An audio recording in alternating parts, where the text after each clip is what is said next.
under starlight's beam. Heroes rise in this night they gleam. Pages turn and as fate intertwines. Saturday night, it rewinds.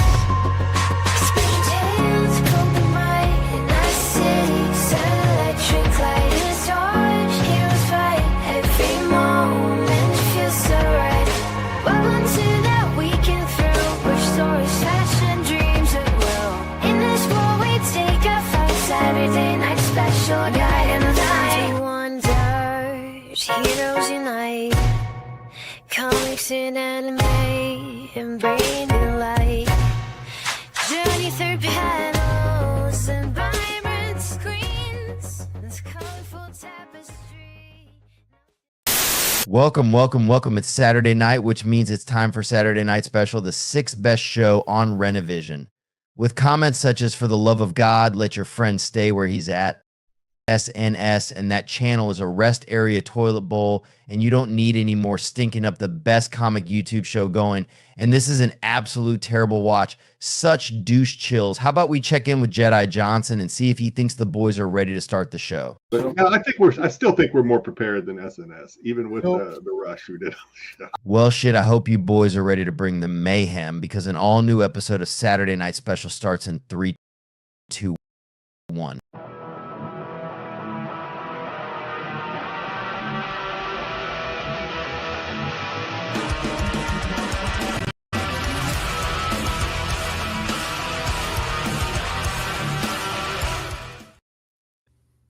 He made it! I did.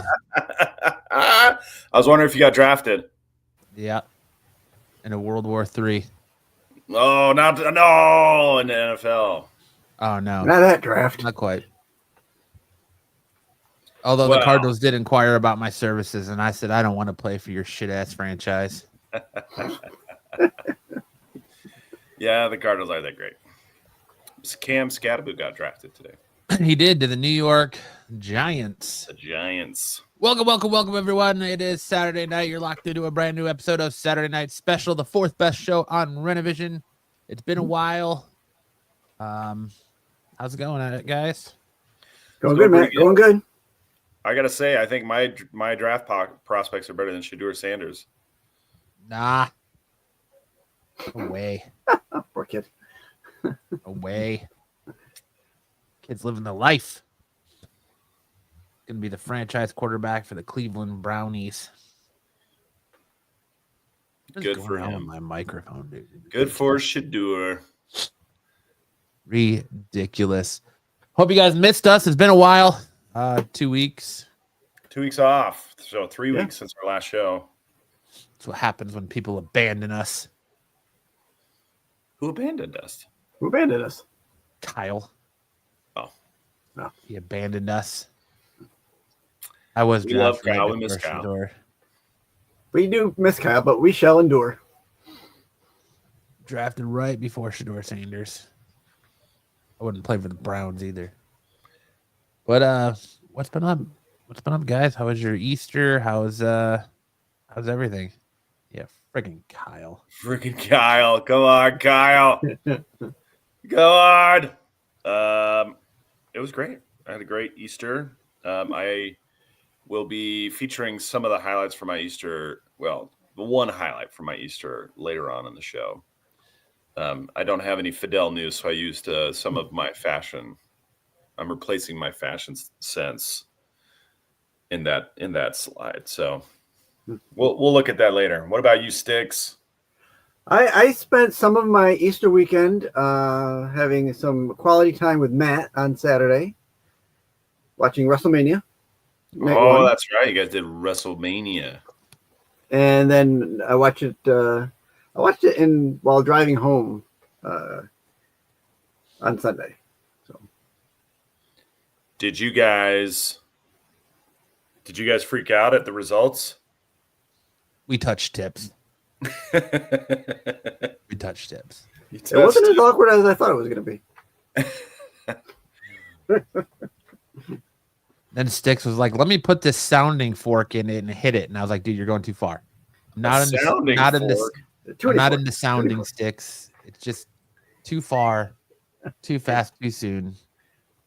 It You just don't was have- uncomfortable. You don't know if you don't ask. Drunken toddler sticks better NFL prospect.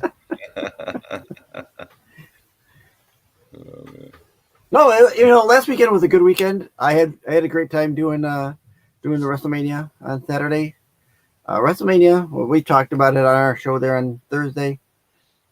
Not as great as past years, but it is what it is. So we're over and done now, and we'll see how the year goes into the next one. Did you guys discuss Ooh. fallout from WrestleMania? We did on Thursday. We yeah. did. Yep. Yeah. It was a nice 2-week break, though. Yeah, it was a good break, but I missed you guys. I missed chat, missed Tyson especially. Oh man, it's good to be back. Hopefully people haven't forgotten that SNS is here to provide entertainment and news. I haven't seen Ed yet. No You don't see Ed. who?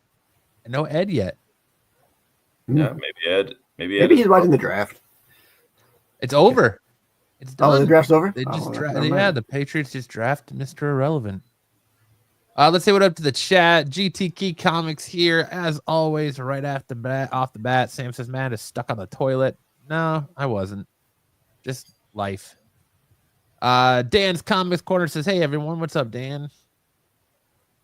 Tyson says, good evening, fellas. I was able to make it this week. Glad you were able to make it, Tyson. Hope everything's going good with you, my friend.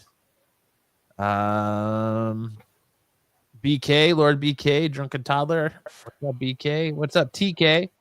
And then New Age TTRPG. Him and Jose just giggling like schoolgirls. He's talking about Kyle. Friggin' Kyle. Had a great couple of weeks. Jose. We're glad to be back. Glad to get back on track. Sam, what do you got for us this week for a topic starter? Let's take a look. There's nothing in the slide. Yeah, there is. It's black. No, I put something in. All right, I'll show you. You need to update your slides. I did. It's black, sir. Blacker than my little heart. All right. Well, Refresh. let me just ask you, what's the scariest thing you've ever found under your bed? I don't know. What's this? I don't know. Nothing. Sticks. What about you? So when I was in college, and you know how college kids are, there was one time when we were A youth cleaning. condom? No, not that bad. No, I roomed with my Unaccounted for pubic hair? There was no pubic hair on my Coke. Oh, a Coke. Yeah. That's an old. If you know what that's from, you're too old. Cleaning out under the bed. I thought there was a mouse under the bed. It was an old sandwich that had turned brown. I thought that's a fact that's already been proven, Tyson. The qualified is more prepared. So I found a nice brown and fuzzy sandwich that had been there for quite a while. Yuck. Yes, very yuck. Very gross. You need to clean out your bed, Sticks. Yeah, at that point, I don't eat in my room. What about you, Sam? That's what the slide is supposed to look like. Well, that's not what it looks like, Sam. Here, make me big. I'll put it up. Oh. Okay, well, Okay. there was a babysitter in The slide quality Kansas. is going Oh, down. yeah. Okay. I remember seeing this story. Babysitter in Kansas talking to her baby that she was sitting. Your screen's black, Sam. Yes, thank you. Oh, it turned off. Yeah, I'm a dork. I just told you that. You're like, yes, thank you. Our preparedness has gone even lower. And the kid was like, well, she says, there's a monster under my bed. And the babysitter's like, okay, well, I don't think so. She goes, yeah, there is. You need to check it out. And so she looks under the bed, and there's a guy. There was a guy under the bed. she freaked He's out. just like, Hello. Oh, hi there. Hi. This isn't where I parked my car.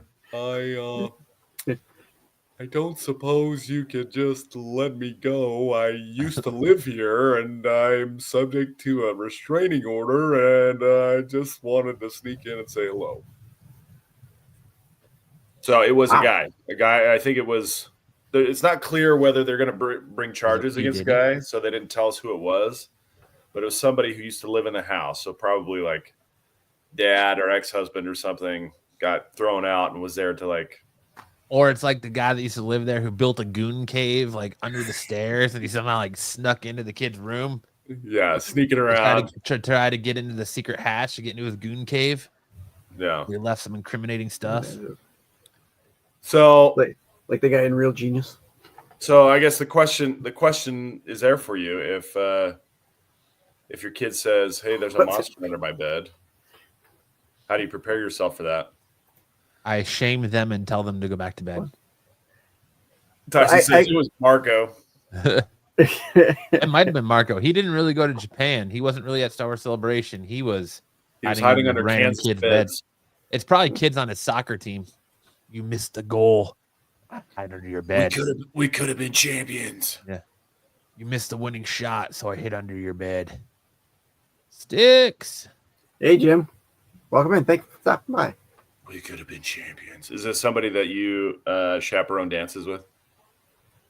No. It is not. It is someone that you dance with that dances? No. Is it someone that chaperones you while you're chaperoning dances? Six, what if you looked under your bed and there was a prom there? Would you chaperone it? I guess I would have to at that point. It's in my space. Sticks is busy chaperoning the prom under his bed. Yeah. I don't know what I'd do if I found a guy hiding under my bed, let alone my kid's bed. That'd be. You'd say, "Hey, do you want to buy some comics on my whatnot sale?" Right. Hey, you'd invite him to watch Doctor Who with you? Hey, do you want to go watch some Doctor Who? I'm gonna remove this from the screen because this is black. Yeah.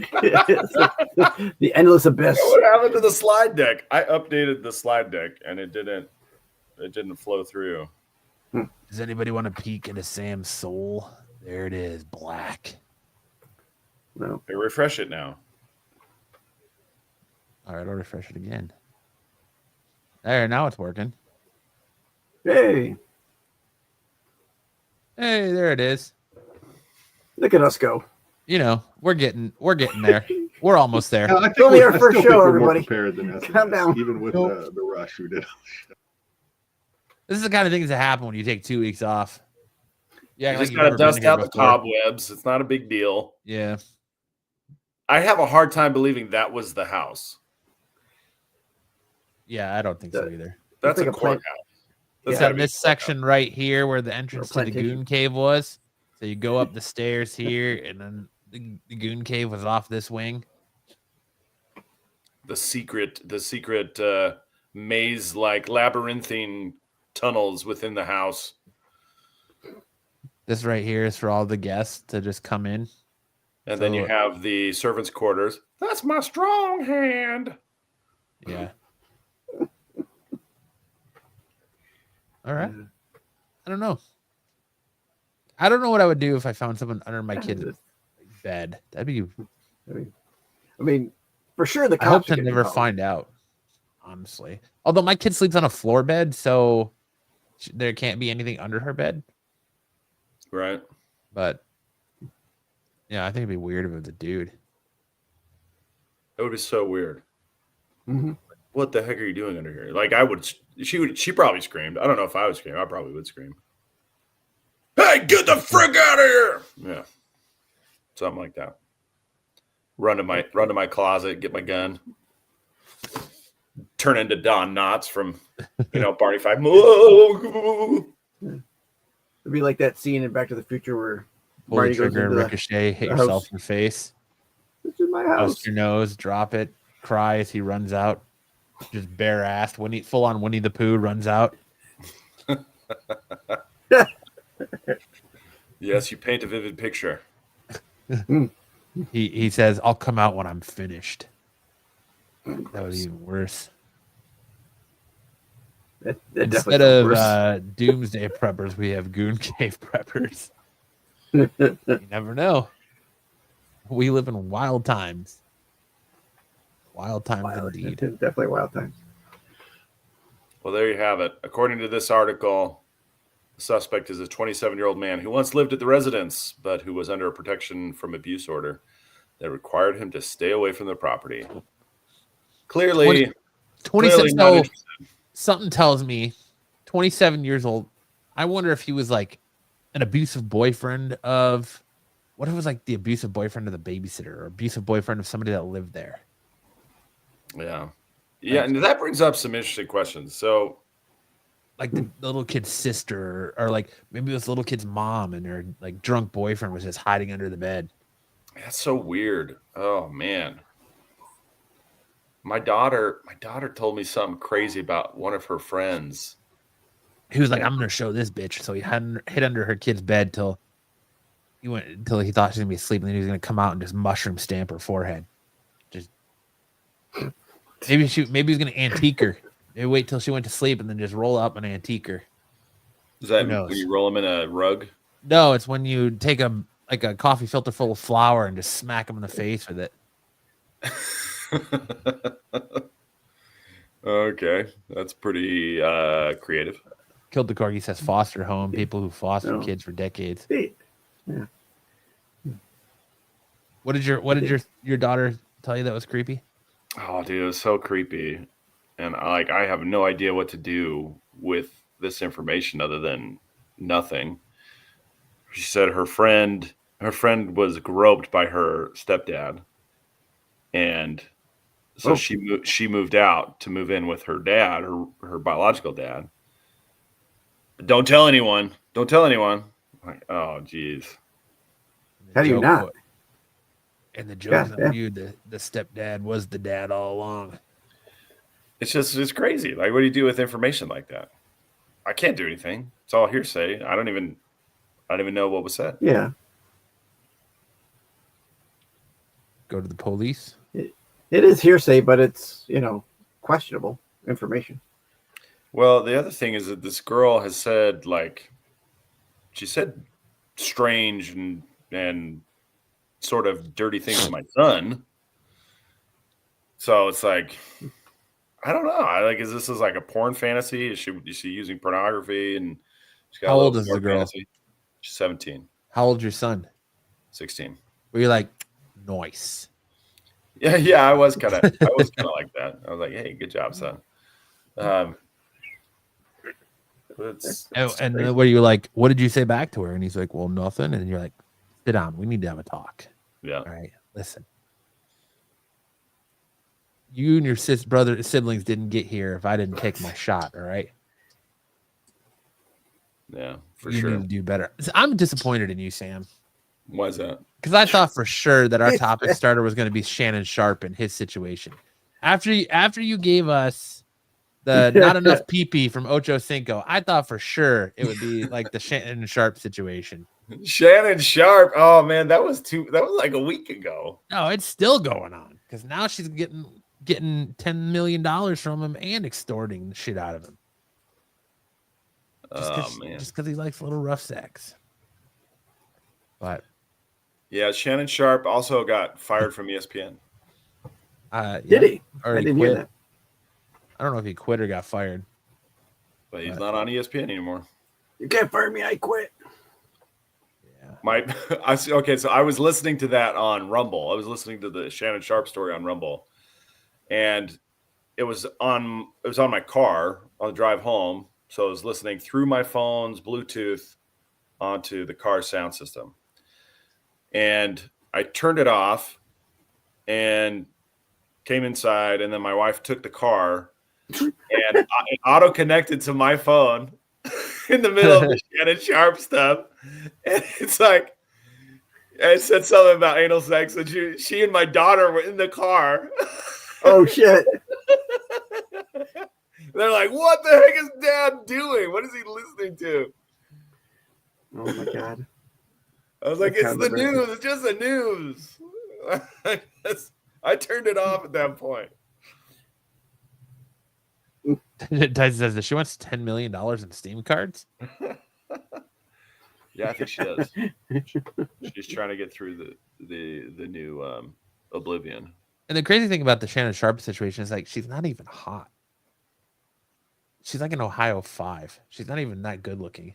Ohio 5. An Ohio 5? Yeah. Does that mean she looks like a Buckeye? Yeah, pretty much. That's like an Arizona 9, though. Oh, easy sticks. Yeah, easy sticks. We got Scottsdale down here, bro. That Oh, might be excuse like me, a Buffalo Scottsdale. 10. She might be Yeah, like a well, Buffalo 10. Maybe. She has all her teeth though, so she can't really be a Buffalo 10. Yeah. Yeah. I don't know. But They do have a couple gaps down there. from falling through tables. From being in the mafia. Gonna make you an offer you can't refuse. The Bills will never win the Super Bowl. Oh god. All right. What do you say we get into some news, huh? Let's hit it. I got to see if I can remember where everything is.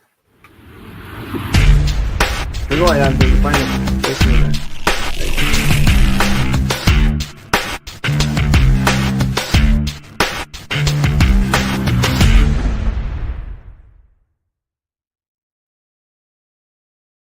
Tyson says he needs to see her breastfeeding videos to see if she's worth Great it. point. That's a great point. She's only like 20 years old. He's in his 50s. Dude just likes it rough. All right. Ryan Reynolds teases writing Deadpool and a new little ensemble project. Could it be X-Force? When Deadpool and Wolverine made over $1 billion at the box office last year, some kind of continuation for Ryan Reynolds as the MCU's Deadpool was all but guaranteed. The question remains, though, just what form would it take? A second team up, a third solo movie? Well, we now have a kernel of an idea. During an interview with Time Magazine, Ryan Reynolds reiterated that he doesn't believe Wade Wilson should ever join the Avengers or the X-Men. He doesn't dismiss appearing in a supporting way in an Avengers movie. However, he then dropped this nugget of info about what's next for the MCU's Deadpool, saying, I'm writing something right now, a little ensemble, but I like that idea. I like that he's isolated. I think it's probably something Secret Wars related, maybe Doomsday related. And it's probably going to be with the ensemble from his movie. So Wesley Snipes is Blade and going to get the return of Jennifer Gardner's Elektra again and all those cast of goofballs from Deadpool Wolverine. Yeah. I don't know. Do you want to see more Deadpool, like standalone Deadpool movie? Yeah. Or would you rather just him pop up in other people's movies? I've heard people saying they want to see him as like the new Stan Lee cameo. I don't really necessarily want to see that. I don't want to see that. Domino is a must. A new Domino or Domino from that movie universe? Deadpool 2. What's the name of the actress that played her? I can't think of the name of the actress that played her. Shadazy. Shabuzi? Shabuzi. I was thinking Shabuzi too. Shabuzi. Tyson will get us the info. He knows who it is. It's on the tip of his tongue. Zazie Beetz. Zazie, that's right. Okay. I'm only watching it if Fred Savage returns as a little boy who's telling the story to in the Deadpool 2 A Christmas Story. But there you go. More Deadpool. The Fantastic Four First Steps is getting an official tie-in comic. First look at Mole Man's monsters revealed. Yes, Matt, what? Deadline brings word that Marvel Studios and Marvel Comics are teaming up for a Fantastic Four First Steps one-shot, which will be released in stores on July 2nd. This marks the first time the studio has worked with the publisher on a comic set in the world of a specific MCU movie. To clarify, while we've had various prequels and tie-ins before, the most recently was for Your Friendly Neighborhood Spider-Man, this comic would be available to buy in reality that the team hails from. Fantastic Four comic books written by Matt Fraction, Hawkeye, and artist Mark Buckingham. Fables are teaming up on the comic with its publisher by the Future Foundation. This in-universe artifact was created hand in hand with Marvel Comics and the Fantastic Four First Steps creative team. Production designer Kazar Fraham, I'm not even going to try to attempt that, was heavily, haven't you missed my reading, involved with Fraction, was among those who visited the movie set. While we won't have any specific story details from the trades, it looks like it will retell the team's first adventures. As you see on Phil Noto's cover below, Marvel's first family is battling one of Mole Man's monsters, recreating the cover for Fantastic Four #1 in the process. So are we actually gonna, I wonder if we're actually gonna see like this in the movie. That's what I was wondering. I was wondering if this is going to be like a prequel book, and this is like something that, or like is this going to be a book that I can physically own that we're going to physically see in the movie, like they did with the Ant-Man book after that movie came out, or something they just kind of gloss over, and then you read the book, and that's what they're talking about, type thing. They go, we battled that big monster the other day, and remember that time? Maybe it's like a Family Guy flashback. Remember that time we battled that monster from Mole Man? And then it's just going to be like Johnny Storm holds up this book. No, they're going to be reading it to the kid. Oh, maybe. Here, Franklin, let me tell you about our adventures when we just got our powers. Maybe Johnny Storm will be sitting on the toilet while he's reading it in his fetal fall asleep. Maybe that's the scene where in the trailer where he's got the space helmet on and he's laying on the couch. Maybe he stumbled from the toilet to the couch because his feet were asleep.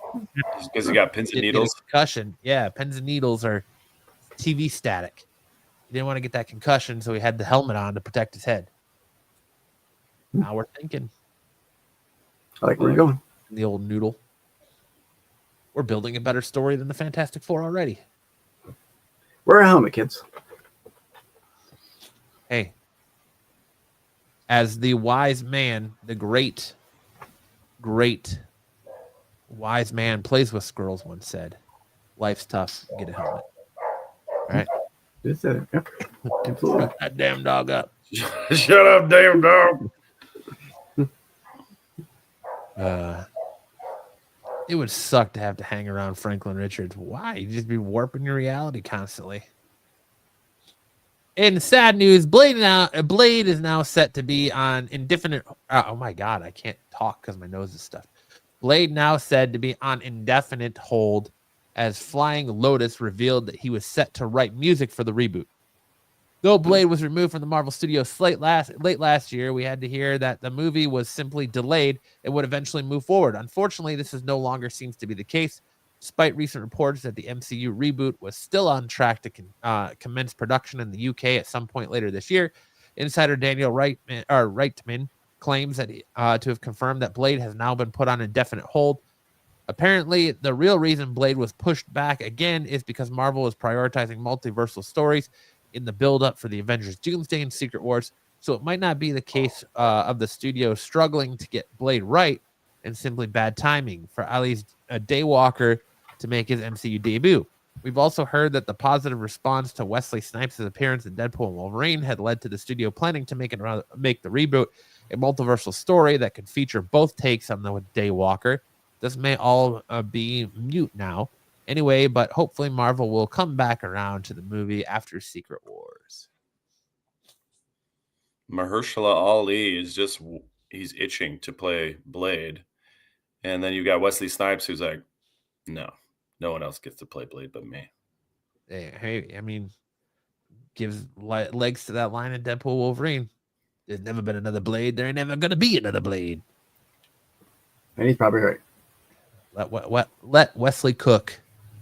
Mm-hmm. They should have made this movie while Snipes was still in prison for, what was it, tax evasion? Yeah, that was years ago. Should have made it then. But I'm still interested to see Mahershala Ali play the character, though. New Age says it would suck to have to hang around Franklin Richards. Pins and needles in your brain. TV static in your brain. That's the feeling you get when your reality gets warped. TV static in your nutsack. Yeah, so hopefully we'll get back to another Blade movie, but hopefully I've heard from, because I've been kind of looking at all these rumors and stuff lately, that a lot of these scoopers are saying that Mahershala Ali's Blade will appear in Secret Wars. So who knows? Maybe we will get him sooner rather than later. I think we're gonna get Wesley Snipes for sure. I mean, why not? If people are clamoring for it and they're going to pay money to do it, why not do it and get people back at the box office? Like, it doesn't make sense to not do it. Sam's excited for it. Yeah, absolutely. I can tell Sam's ready to go. I want to see it. Marvel Comics teases Peter Parker's most desperate battle yet in Amazing Spider-Man's July issue. The new era of the Amazing Spider-Man has begun, courtesy of Joe Kelly, John Romita Jr., son of a bitch, and Pepe Larraz. The series promises to take Peter Parker into a bold new territory, and we now have a first look at July's issue. In the two-part Amazing Spider-Man number 7 and 8, Spidey gets utterly demolished by Hell's Gate, a brutal takedown that marks only the beginning of the mysterious new supervillain's plans for the Web-Slinger. It's said that the plot will continue to ramp up as the series approaches its milestone 975th issue later this year. The first issue of Kelly's Amazing Spider-Man run received positive reviews, and while it's never easy to introduce a new villain in a rogues gallery for a character as iconic as this one, we certainly are intrigued to see what Hellgates bring to the table. I enjoy the first two issues of Joe Kelly's run, but I'm really disappointed to hear that John Romita Jr. is coming back. I was hoping that he was going to be away from this book because his art is doo-doo butthole. I don't like his blocky style on Spider-Man. Absolutely sucks. But the synopsis for issue 7 is Hell's Gate is open. Spider-Man is fighting for his life, literally, as he tries to keep Hell's Gate from destroying Manhattan. But what does this strange new foe want? And can Peter figure out before his days get a whole lot worse? And then issue 8 is Time to Die, Spider-Man. The fight continues in Amazing Spider-Man 8 as the city watches as Spider-Man takes a worst beating of his life. What can Spider-Man do to rally? There must be something. He just took a beating for his life in the last run. So now he's going to take another beating for his life. Like, poor Spider-Man, man. I don't know. He's always taking beatings for his life. That's his job. Yes, but Hell's Gate looks cool. I'm interested to see what he's all about. He can't get a good night's sleep unless he's getting beaten. Yeah, right? He gets beat in his sleep. But make sure to check out the new run on Spider-Man. It's been really, really good. And that's it for news. We're going to roll right into big news with anime and let Sam cook. Here we go.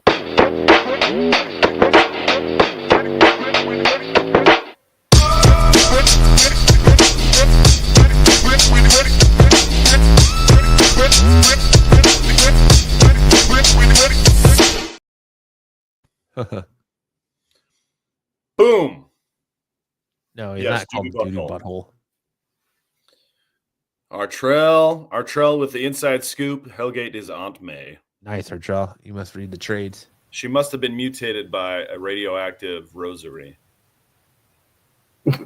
She was bitten by a radioactive rosary. All right, so Solo Leveling has now dropped 2 seasons, and they're fantastic. If you haven't watched them, I, as always, encourage you to watch them. And we got an update on Season 3. So Season 1 dropped January 7th, 2024. Season 2, January 5th, 2025. Just about a year apart, which is great. And Season 2 just ended, so we were all like, fingers crossed, 2026. We get Season 3. But it looks like it's probably not going to come in 2026. That is the update. The voice actor for Jinu Sung in English, his name's Alex Lee. He said it's not going to happen in 2026. So we will probably have to wait 2 whole years for the next episode of Solo Leveling. There's enough content left for 2 more seasons of Solo Leveling anime, and then their plan is to roll right into the sequel series, which is Solo Leveling Ragnarok, and what I heard was them say that the first 300 chapters of Solo Leveling and Solo Leveling Ragnarok are just prelude to what the whole story is, where it's all going. That's a lot of prelude. That's a lot of prelude. That's like One Piece. So level. much preload over your face, neck, and chest. Yes. Thank you. You're welcome. But we'll see. We'll see where it goes. So I'll come back. hopefully we get it going, because there's still two big villains that they have left to face, and we get an idea of what Jinu's powers are leading to. Huge villains still left to come back. Huge. Solo Leveling Anime of the Year? Probably. I think so. Yeah, there were a couple good ones, but this is definitely the one that's kind of taking the front runner. One Piece, Don Da Don, also very good. But Solo Leveling, I have gone back to and watched now 3 times. I really enjoy it. So, hopefully, yeah. But let's go to the next slide. For those of you who are Cowboy Bebop fans and who like Adult Swim and HBO Max, Lazarus is having a lot of success. This is set in the Cowboy Bebop universe. It's about a drug gone haywire. It kind of gives COVID vibes. But everybody who takes the drug is going to die.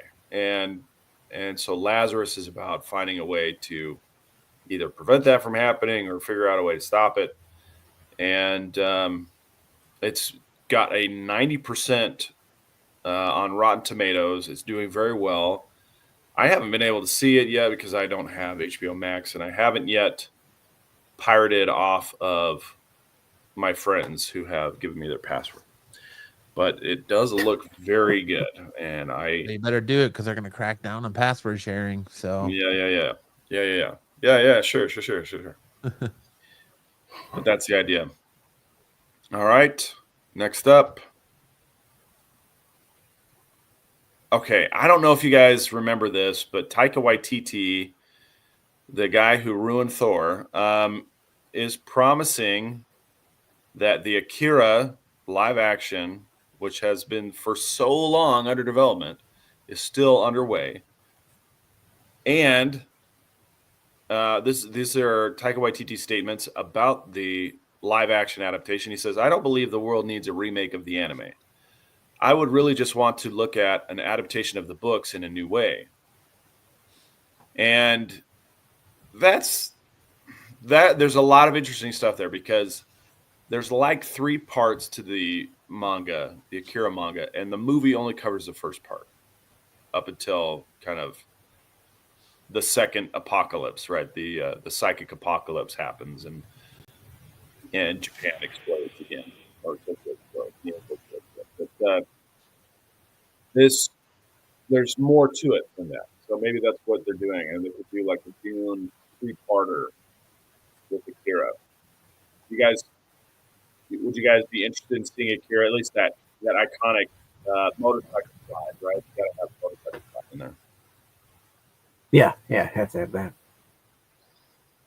yeah, I mean, I worry with what he did on Thor: Love and Thunder. I kind of worry if he goes off script and tries to interpret more of things rather than just redoing the anime, that it might get a little wild and a little not make much sense, even more than the Akira anime already does. Yeah, I mean, I kind of telegraphed my thoughts on it when I said he was the guy who ruined the Thor franchise. Yeah. Taika Waititi, and Chris Hemsworth said it best. He's like, "I don't really want to work with geniuses anymore." Taika Waititi considers himself a genius, and so he's kind of prone to getting too high on his own supply. So I'm not super excited about it. Hopefully they do it justice, but Don't get me wrong, I like a lot of his stuff, like What We Do in the Shadows. I liked his stuff in Jojo Rabbit. I like a lot of Taika Waititi stuff, but like I don't need no artistic expression with Akira and you trying to put your stamp on a beloved and multi-generational anime, you know. Yeah. The blueprint's already there for you. Like that'd be like someone new coming in Dragon Ball and be like, all right, let's take some artistic freedoms with how all this really goes down. Yeah. Instead But- of Goku being a monkey, he's gonna be a fish. Yeah, I'm not super excited. And this story is a few months old, but they did give an update What up, that it's Patrick? still under development. That was the more recent news that we got, was that it's still being developed. It hasn't been shelved. It's just tough. It's just tough to develop it. Akira for me is always like one of those animes that's like gonna be tied to like underground cult classics like that. You know, we always had that friend that was like, oh man, you should check out this movie I rented. And that's kind of how I saw like the first Clerks movie, or I've seen a lot of like Starship Troopers when I was a kid. And now like Akira too, they're like, oh man, you got to check out this anime, dude. There's this really uncomfortable like rape scene in it. And it's like hardcore. And like all my friends that were into anime would show it to me. And that's kind of how I got introduced with Akira. It was like a bootleg copy that someone took from the video store and recorded. So it's just kind of like one of those underground cult classic things for me always, and that's always how I like incorporate it. But That's a classic memory. it is. That's a canon event. You had to hide it like your first porno because you didn't want your parents to find it, Right. So, what's going on with this stuff? right? What is this crap? They call this cartoons. But I can't remember if we rented it or if it was on HBO. I don't Stick, remember. you must have been rich to have HBO back then. Oh yeah. I didn't get HBO till I had a full-time job. I didn't have HBO until I was already a man. Yeah. I didn't have HBO till I had 2 pubic hairs. But All right. Next up. Akira did one of those. Either you like it or you hate it. Yeah. True. It's very true. Yeah, it is one of those. Yeah. This was big news. So Attack on Titan just released a movie, and it was called Attack on Titan: The Last Attack. It was basically like a summation of the events of the anime. And it had some like post-credit scene where the actual characters from the story were in the theater watching it, and then they come out of the theater and they're talking about their reactions to the movie. But the producer of the Attack on Titan series says that they may continue making more film, and that there may be more Attack on Titan content being produced as movies. So what it says is, in other words, fans don't really have anything to look forward to, or so they believed. Indeed, recently, the producer of the series, Tetsuya Kinoshita, revealed that the Attack on Titan series will be getting more content. It was confirmed by him that there are plans to make more movies for the series, like the most recent one, Attack on Titan: The Last Attack. There are a lot of like lore bits from Attack on Titan that I think would be really interesting to investigate. Like, go ahead. I was gonna say, is this gonna be like a Neo Genesis Evangelion thing where it's like just the retelling of it in different movies? So you're gonna have like 1.0 or 3.0 plus 1.0 or 2.0 or Attack on Titan 2.2.2 or. And no, I think, well, I don't know. I can't tell you. I don't think, it doesn't sound like they're going to retcon or recycle the storyline. If it sounds like what I would do is I would dig deep into the lore and try and tell more stories about the lore and try and somehow tie Eren Yeager into that lore, either through the paths or, whatever they can do. But it's just, there's a lot of really fascinating lore that can be brought in or conveyed through film. Like in the last battle during the rumbling, there's all these Titans that are basically resurrected versions of Titans that existed before, and so there's a bunch of different Beast Titans. There's a bunch of different Warhammer Titans, and there's all these, there's all different versions of people who held the 9 Titans, and so We're gonna make a movie. It's called Attack on Titan 1.1, but it's from the perspective of the dumb Titan. the dumb Titan. Yeah, all of them are dumb, but it's from the perspective of the Titan as it's rampaging through the city.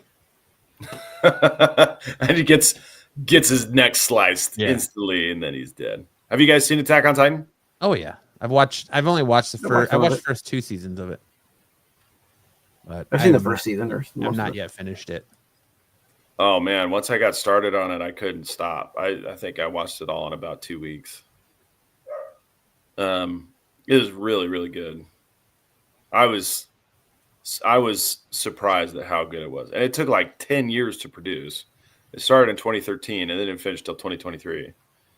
But fantastic, and the music for it is awesome. I love the music, love the animation, love the story. It's awesome, and it's so dark, it's so crazy. I have still yet not found out what Aaron's dad is hiding in his basement. Oh, you're not there yet? Okay. Well, I won't say anything.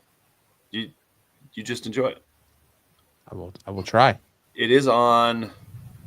It's on It's on Hulu. Netflix. Is it It's still, not I on think it's Netflix still on, anymore. It's not on Netflix anymore. No, it's on Hulu. It's on Hulu and Crunchyroll. If you have Crunchyroll, you can watch it.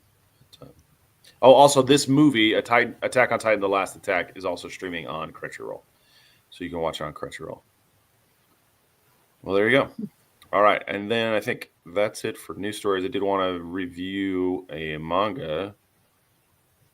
The Martial King. So the Martial King did what a lot of manga do, which is they start with this like academy or school story arc, and he goes to the Martial Academy, and then I thought they were going to do something different, which was immediately leave the school story arc, just get out of it. But they introduced like the director of this Martial Academy, who's the metal gal you see on the top left, and kicking him in the face in the bottom right. And so it looks like we're probably going to be stuck in the school story arc for a little bit longer, which hopefully Martial King is going to be around for a while, and they make good use of that time. But I think the characters are starting to look very like steampunk with all the stuff that they've got, because it's like machinery, but it's also Old West vibe. As I say, is it like a blunderbuster samurai sword right here? So yeah, it's kind of like that. They have these they're basically sawed-off shotguns or sawed-off rifles, or they're stylized guns. They're stylized handguns is what they are, and it gives the feel of like a samurai sword, but it's a gun. And the lady has been enhanced, so she's basically a cyborg.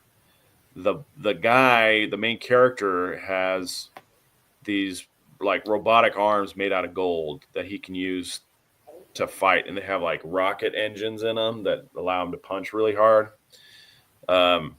It sounds dumb when I say it, but it looks cool when you see it in the panels.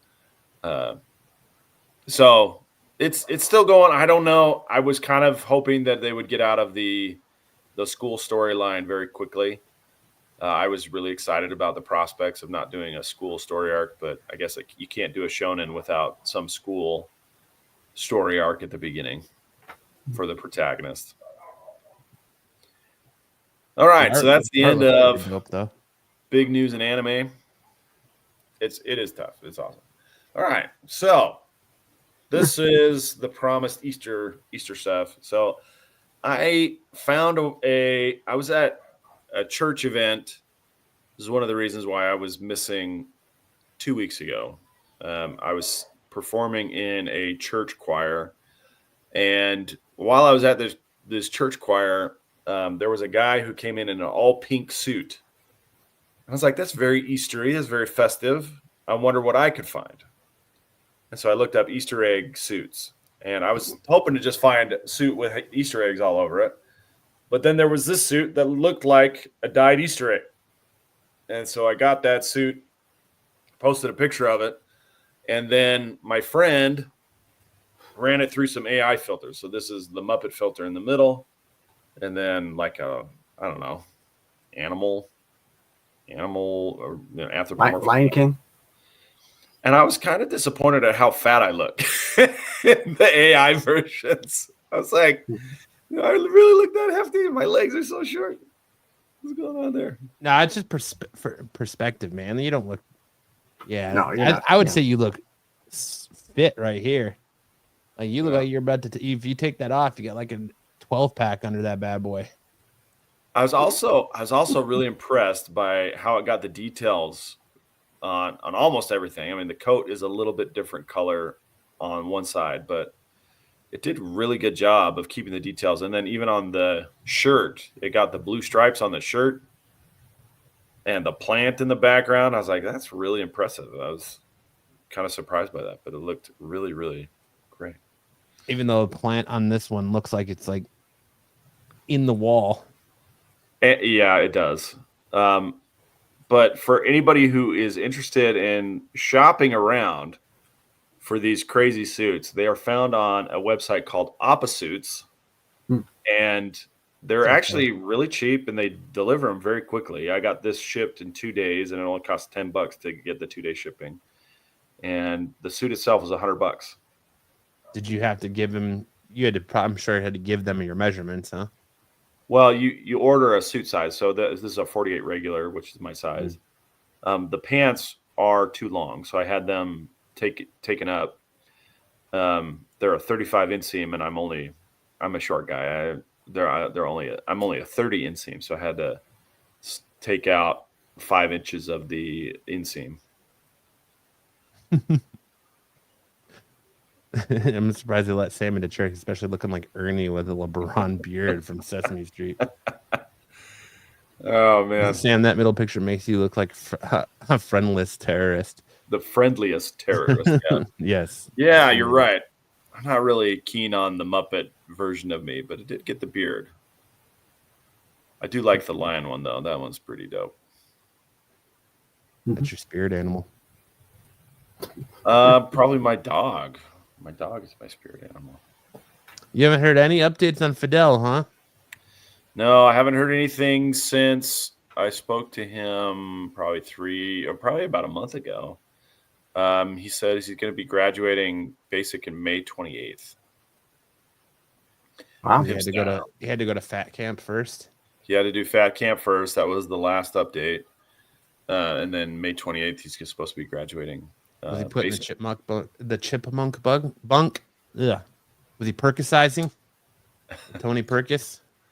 Yeah, I think so. I think he was doing a little bit of vitamin therapy where they just put him on vitamins and have him reduce rations or something like that so he can drop weight. Very nice. Oh, All right, I do have some highlights here from football, though.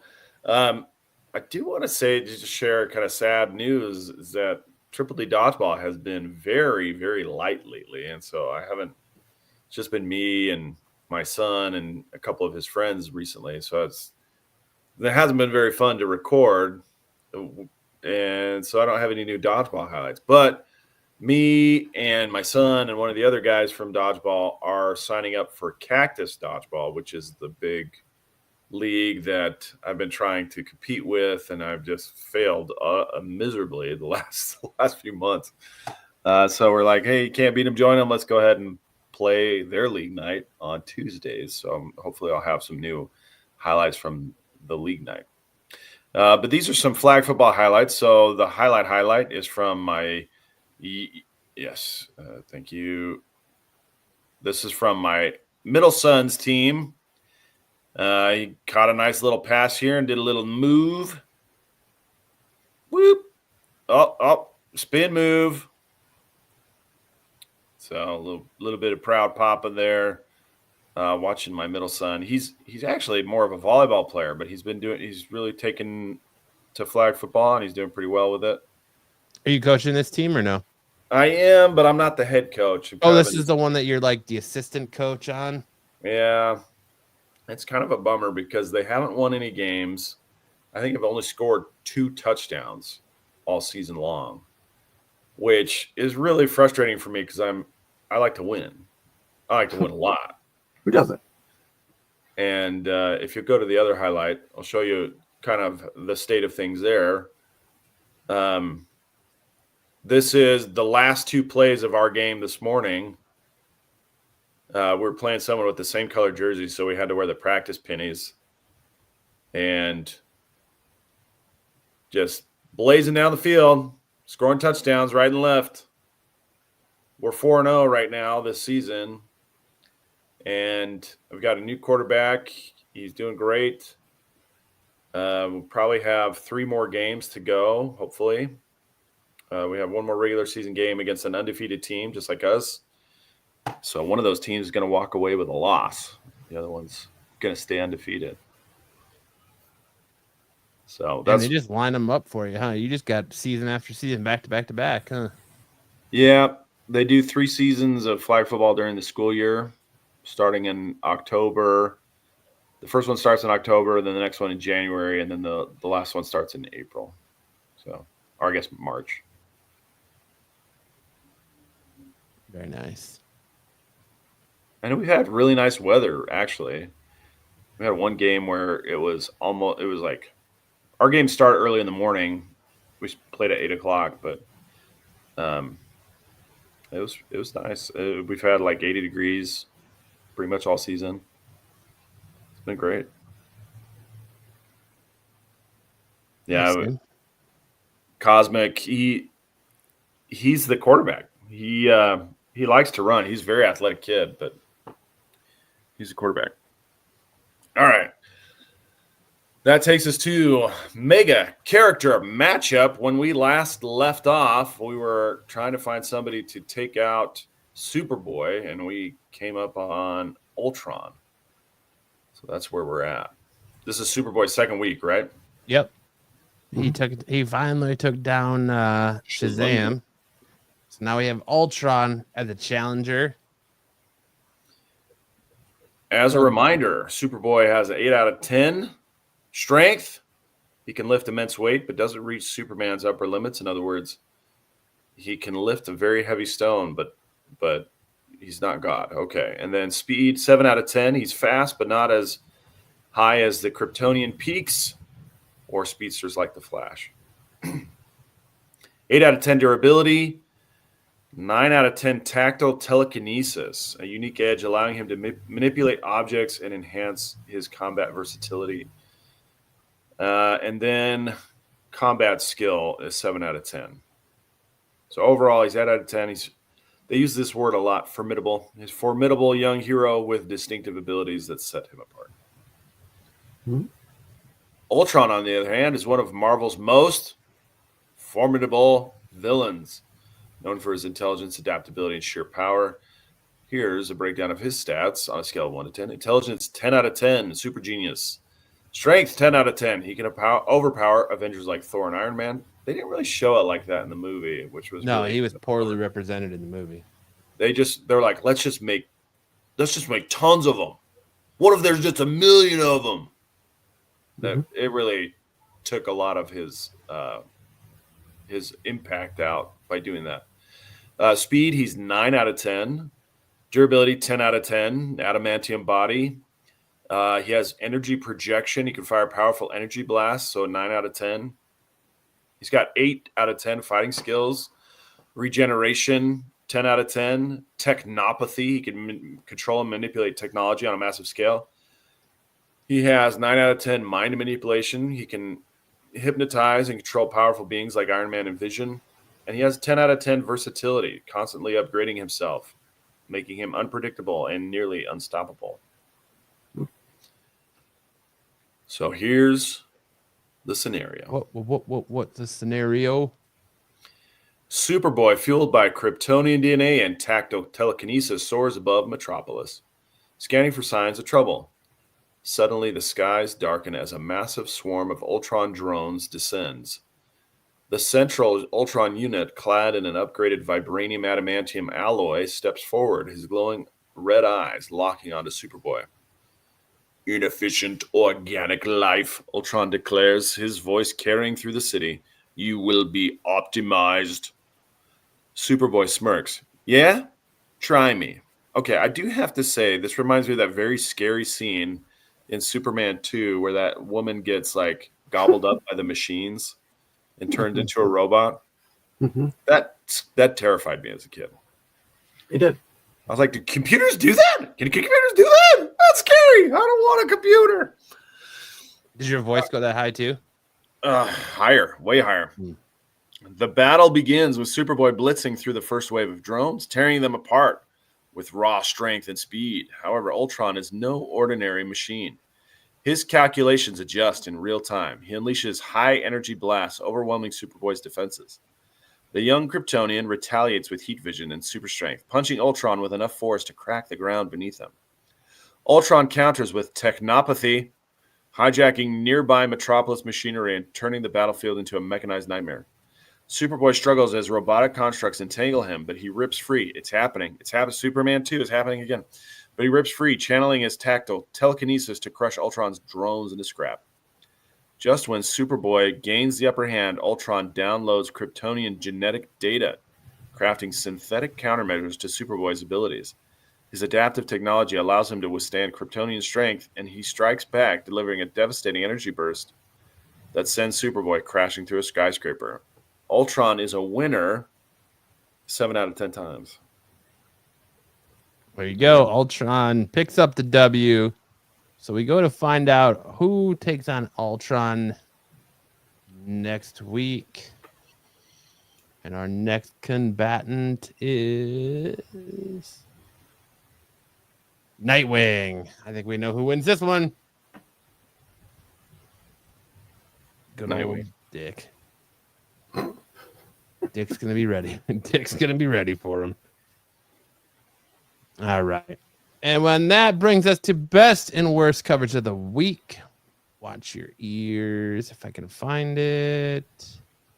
There it is.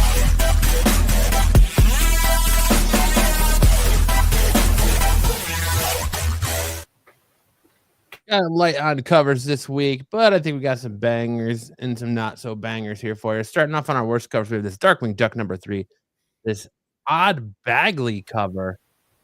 Not often that you find Mark Bagley having a bad cover, but maybe Darkwing Duck is just not a character he is destined to draw. Yeah, that is a little weird. His something about his bill. It looks like it's Nightwing's cousin, or I mean, Darkwing's cousin, Derpwing.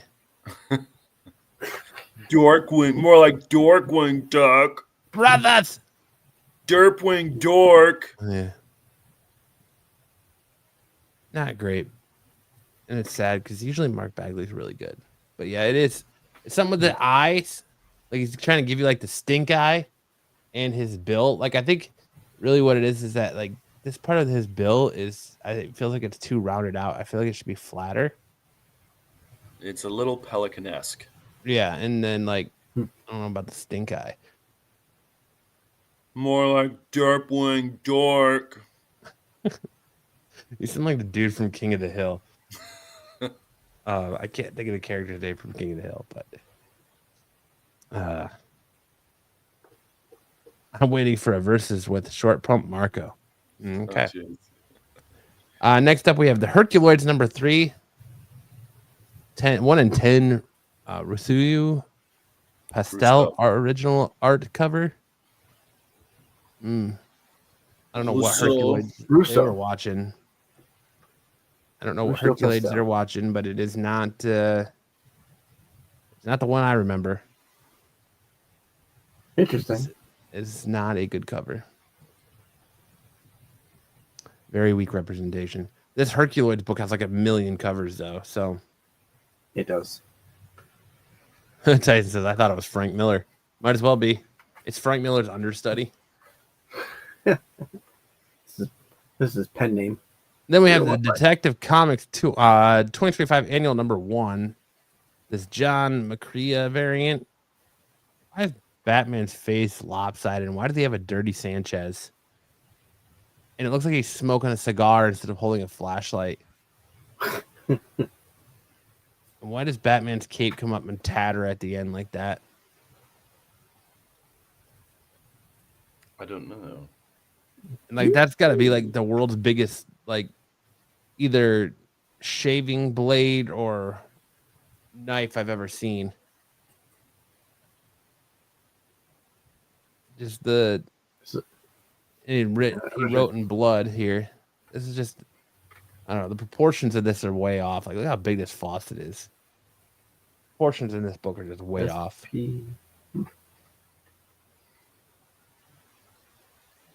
Not great. It looks like Rick Grimes laying there on the ground, even with this little 6-shooter. Not great. Not a great representation for Batman. Speaking of not great, we have Batman, the Long Halloween, the last Halloween, number 7 of 10. This Tim Sale A cover. Who's this? Because that ain't Batman. I don't remember Batman doing the duck face. That's Bat Monkey. Bat Simeon. Reject modernity. Return to monkey. I'll play a game of 21 anytime, Sam. Don't forget your money. 21. Yeah, that's not a great Batman cover. Come on, Tim Sale, you could do better. Then we have Doom Academy number 3. No, we can't. Joe Lamos cover. Tim Sale passed away. What? Tim Sale can do another cover. Maybe that's why it's bad. Not to bring the room down. Way to kill the vibe. I know. Well, the same. Who's this? Doom Academy? Way to kill the vibe, Sticks. Yep. I was trying to avoid talking about that, but no, Sticks just wants to be a Debbie Downer. We're losing people because Sticks. You're the one who said Tim Sale, you can do better. He could do better. He has done better. He had done better, yeah. Then we're getting to our best covers of the week. We got this Godzilla versus Spider-Man number 1, Patrick Gleason foil cover. Spider-Man loses that fight every time. I think this cover is badass, man. Yep. That's a good cover. There's a couple good Godzilla covers. The thing I don't like about these Godzilla covers is they always draw guns. On some covers, they're drawn as like real derpy, and Godzilla doesn't even look like Godzilla. It looks like you got them from like Dollar Tree. Like it's that you asked your aunt for a Godzilla toy, and she got you that knockoff. Got it from the 99-cent store. Yeah, from the basement Dollar of the mall. Dollar General. Is Godzilla, not Godzilla, but that's a sweet cover. It would make a nice foil cover. Well, it is a foil cover, so you're in luck. Good news. Cosmic. Good news, everyone. Yeah, good news, Cosmic. You got your wish. Next up, we have the Rogue, the Savage Land, the Ivan Talavera cover. This is an awesome cover. I like this cover a lot. Ivan Talavera. Good Rogue cover. Yeah.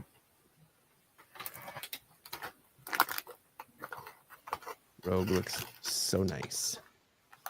Then we have Ultimate Spider-Man 16, the Sandoval Ultimate Special cover. Really good Mysterio cover. That is pretty good. He's got some spiky hands. He does. I really like the use of the purple against that like lime green background. Really makes it pop. Really makes it pop. Popping. This will look good with a purple signature right here. Yeah. If it had like a foil variant, that would be really good. Foil would be nice. Cliff says, Wolverine. okay, that's a hot cover. Wolverine is Kitty Pryde. Wolverine and Kitty Pryde number 1. Granoff Kitty Pryde cover. He has Doomsday hands. Kinda, yeah. I thought more like Prowler when I first saw this. I was like the Prowler, but that is a dope Mysterio cover. Maybe it's a Mysterio Prowler amalgamation. Maybe. And we got a good Wolverine cover for Wolverine and Kitty Pryde #1.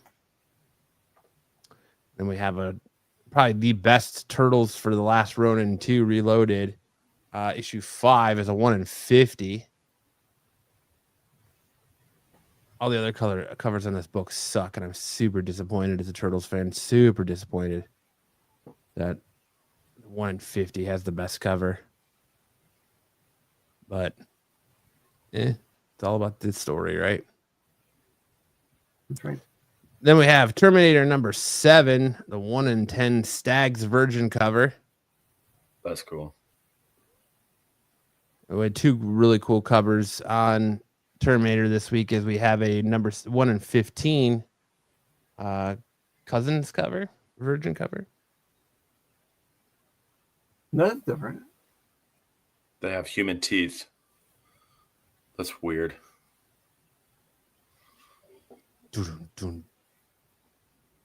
And then I figured I would spotlight. The first Saturday in May is always Free Comic Book Day.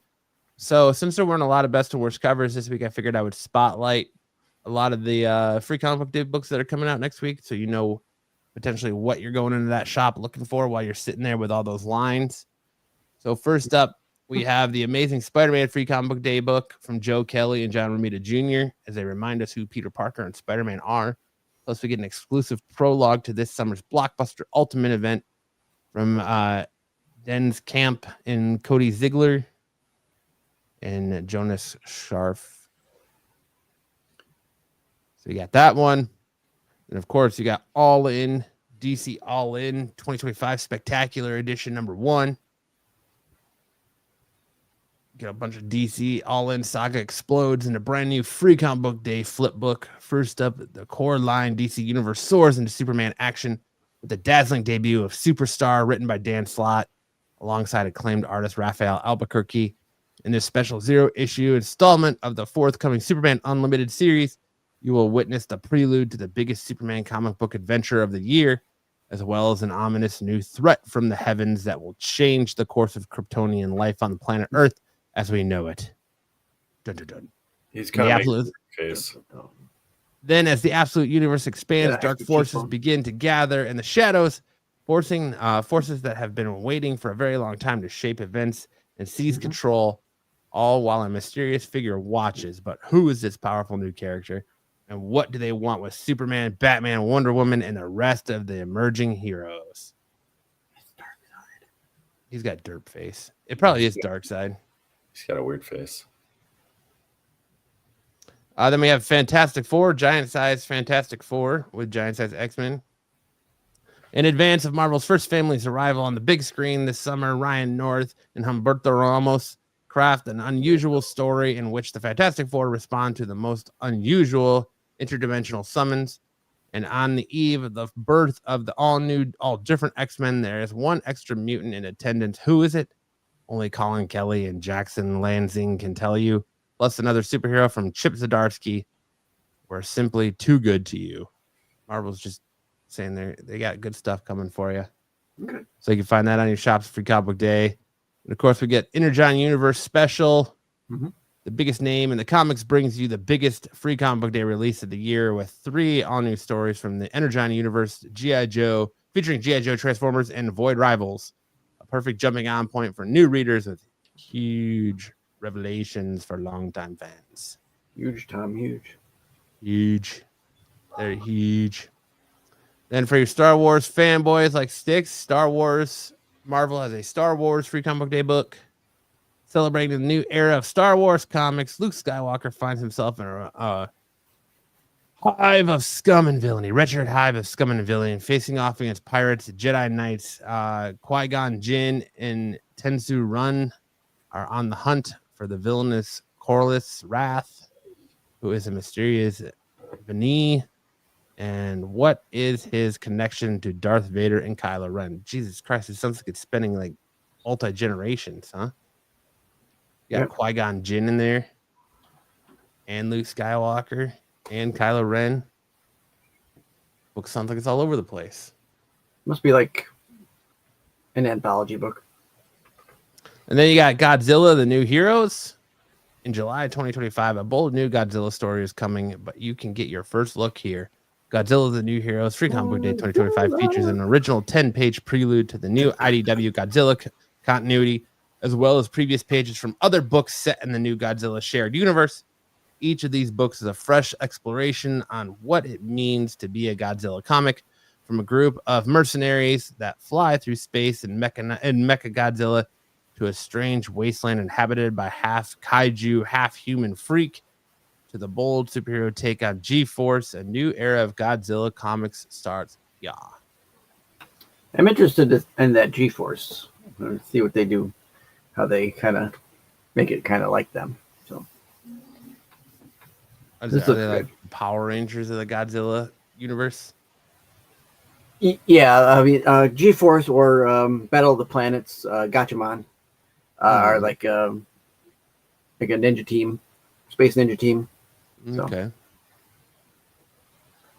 Then we have a Marvel Voices Free Comic Day book celebrating a year of Marvel's voices with a brand new story starring Ironheart best-selling writer Justina Ireland blast Ironheart into Chicago's past for a story of Black innovation through the ages, and exploring the past years of Voices anthologies with selections from Mystique and Destiny star-studded wedding issue, Patriot's explosive return to superheroing, the introduction of a brand new Ghost Rider, and more. Okay. So get Yeah, that Marvel a new Voices. Ghost Rider. We haven't had one of those in a couple months. Yeah, from Skybound, we have Transformers' worst bot ever. The first appearance of Ballpoint, everyone's new favorite Decepticon, comes in this special first look at the most anticipated new graphic novel of the year, Transformers' worst bot ever. Plus, meet the most unexpected family of superheroes with a special look inside the soon-to-be Ogan phenomenon known as Family Force V, from Matt Barley, creator of Amphibia and Asian Worth Lin. Well, I'm just happy we're having a Free Comic Book Day this year. That's true. Me too. Yeah. Then, of course, for your Conan fans, we get Conan, the Scourge of Serpents. Scourge of Serpents, the newest epic Conan event, begins here. For a fan favorite writer, Jim Zub, Avengers Dungeons and Dragons, with a cover by superstar artist Roberto de la Torre. Where the barbarian, the serpent gods influence titans its coils around the Hybrid age and every other age linked to it. 3 stunning supernatural stories will spiral together to answer a chilling question framed in the past and present. What is Set's grand plan for humanity? And now that it has begun, can it be stopped? So a new Conan book for you Conan fans. And of course, all you Mark Spears stands. Got a Free Comic Book Day from Keen Spot from Mark Spears. From his hit trading card series, Mark Spears Monsters, superstar cover artist Mark Spears, Spawn, Power Rangers, Absolute Power, has created, written, and illustrated this best-selling comic book series. In this 0-issue special produced exclusively for Free Comic Book Day, Spears gifts fans with a chilling all-new tale that plunges into the darkest corners of the human soul. Mark Spears' Monster Zero sets the stage for the world filled with nightmarish creatures and unsettling mysteries. What terrors will you unleash? Plus, an all-new Free Comic Book Day exclusive Kids These Days short by WWE NXT superstar All Ego Ethan Page. Got to pick that up. And toy creators Brett Murphy and Wilson Gandolfo. How many of these is he going to send Bruce Sticks? I'm getting him for myself. He can get his own. He should be joining up with me for Free Comic Book Day. So I'd say, like, I'm sure Mark Spears is probably going to send Bruce like 50 of these in different colored backgrounds and different things on it. I don't know. I know there's a 1 in 25 or 1 in 50. A 1 in 50 on a Free Comic Book Day? Are you kidding me? Well, I think they had so many orders they had to do something. They felt like they had to do something. It's it's supposed to be a free book. Why do you have a 1 in 50?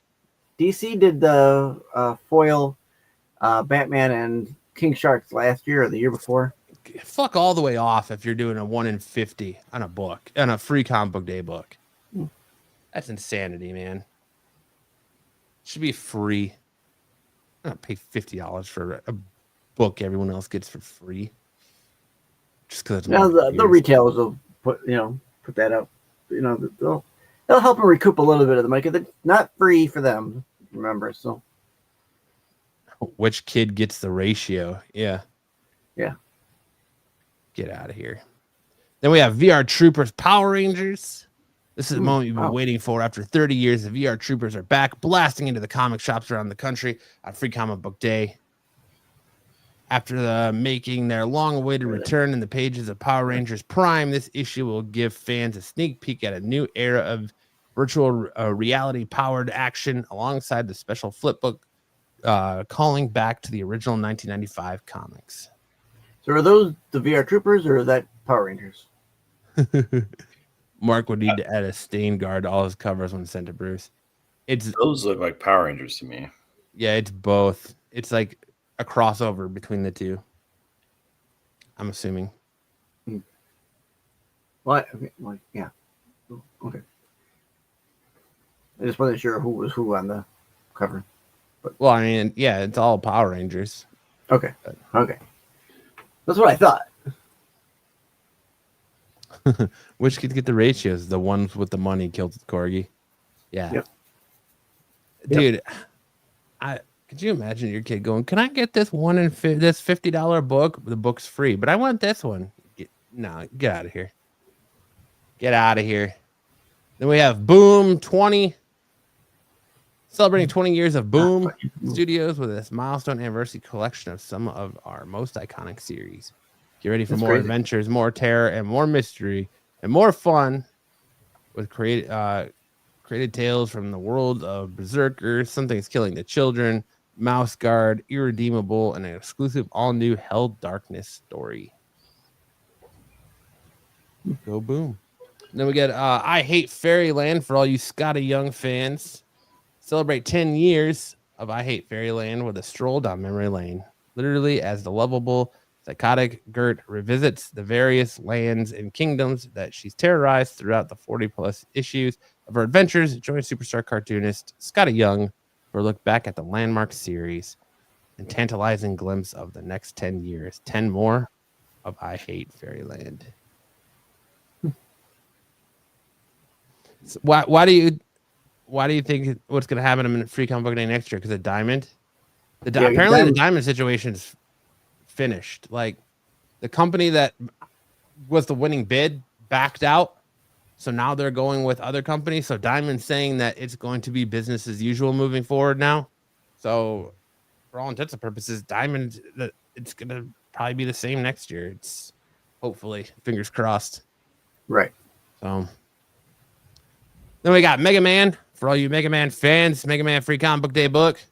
The video game Legend of Mega Man returns with an all-new comic from Udon in a special one-shot adventure. The original Blue Bomber faces off against villainous robot masters like Cold Man, Wind Man, Skull Man, and more. The new era of Mega Man comics begin here. Not everyone gets their first pick for the prom. Very true. Not everyone gets invited to prom. Then from Mad Cave, we have the Phantom. The Ghost Phantom. Box. Yeah. Phantom Lee, folks, highly influential superhero, is back in an all-new adventure series. The first story in an exciting publishing plan that is sure to satisfy both new and returning fans of comics. They loved Ghost Who Walks. I like how it's a mix of photo cover in the face and then art. Kind of like negative. It's got like a negative space kind of vibe to it. Yeah, a it little sure bit. does. Yeah. It's a badass cover. Yeah, I like it. Although Mad Cave puts out good stuff, so I'm not surprised. And then we got Thundercats Powerpuff Girls. The two titans of animation together for the first time. And the greatest crossover since peanut butter meets jelly. The Powerpuff Girls travel to Third Earth and discover the world of the Thundercats. No. After being trapped in a runaway rocket by Mojo Jojo, the Townsville trio find themselves on a strange planet where their superpowers don't work. Luckily, someone named Snarf is there to provide a situation report And wouldn't you know it, they're evil that needs defeating. But without their chemical X enhanced abilities, what can Bubbles, Blossom, and Buttercup do against foes like Mumra? Find out as writer Pauline Ganucci and artist Coleman England, Engel. open up the free treasure of Tundra and Dynamite's free comic book day special. I don't know which one. I don't know if any of them have first appearances. I haven't heard yet. I think the Spider-Man one is going to be one to pick up. For sure. I think people are going to go crazy over the Mark Spears one, of course. Yeah, the Monster Zero will have the first appearance of that clown. I can't think of the name of the clown. There you go. Ballpoint is the first appearance. Yeah, of course. Transformers has Ballpoint. Good old Ballpoint. It sounds like Voices is going to have a new Ghost Rider, so I probably want to pick that one up. Probably the Godzilla.